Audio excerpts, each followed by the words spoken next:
Today I'm going to use a sports analogy. Now, if you have watched these very often, know that I don't use sports analogies very often because I really don't know very much about sports.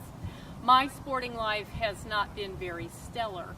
For instance, when I was in college at the University of Illinois, I was on an intramural girls flag football team. Why I ever did that, I don't know, except that some of my roommates were very into sports and they needed an extra person for the team, I guess. One of my most vivid memories of my college years is being on a football field during an intramural game. I don't know why I was on the field. I was usually an extra person. But I was the one who ran from the line of scrimmage, and when I turned around near the place to score a goal, I saw the ball coming right to me. And I still remember that terror in my heart, thinking, oh no, if I drop this ball, they will kill me. Well, it turns out I caught the ball, took a step, scored a touchdown. That's the only time my name appeared in the student newspaper at the University of Illinois. And then one time I was on a field much like this softball field here, on a church softball team when I was in my 30s. Again, why I was playing, I don't know. But I stood in the batter's box and I hit the ball. I started to run down the first base line and then I stopped because I couldn't see the ball. I had no idea where the ball had gone. Well, I happened to stop right in the place where the ball that I had popped far up into the sky came down. It landed on the top of my head and it hurt so badly that I thought for a minute that I had thrown the bat into the air and that it came down on the top of my head. So you see, me using sports analogies is not something that happens very often. But over the weekend, I noticed on the news that one of the pitchers for the Colorado Rockies team threw a no-hitter. And it made me think about something that has to do with church. Now, if you are not a baseball fan, you may not realize what a no-hitter is. It sounds as if nobody gets the bat on the ball on the team that loses, but that's not what it means at all. A no-hitter means that no one reaches first base or any other base because of a hit ball.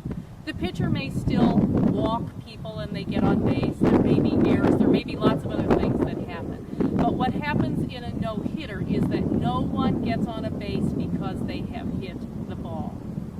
Now again, you may think that's simply because of what the pitcher does. But as anybody who watches baseball knows, a no-hitter is not only in the hands of the pitcher. Everybody who stands behind that pitcher on the field is a part of that no-hitter. People in the outfield will catch balls that go out that far, and especially people in the infield are a big part of the no-hitter. In fact, this no-hitter over the weekend, the last out of it, was made by the person playing second base, fielding the ball, throwing it to the person on first base, and that person tagging the first base and getting the runner out. That was how the pitcher got a no-hitter. Now here's what it made me think about. The pitcher is very important, of course, in a baseball game. Some might say that's the most important player, although people, I'm sure, debate that.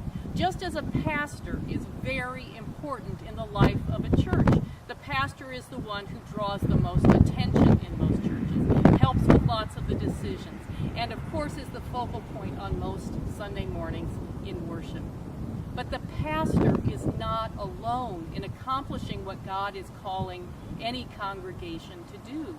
The pastor can't possibly do all of the work of any congregation by him or herself. It is definitely a team effort. It also reminded me of something in what's called family systems theory, which was kind of started by someone whose name was Dr. Murray Bowen.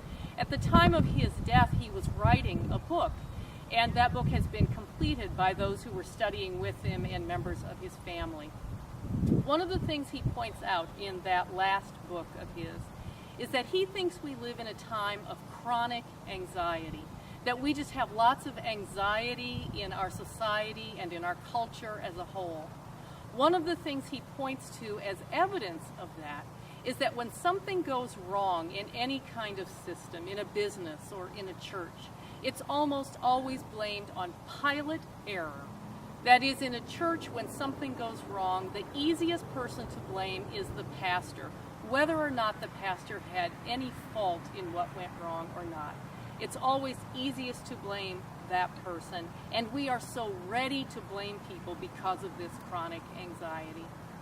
So as you begin to watch your favorite baseball team or participate in church softball like this, if you are lucky enough to participate in or to watch a no-hitter, remember that it is not only the pitcher who has achieved that great goal.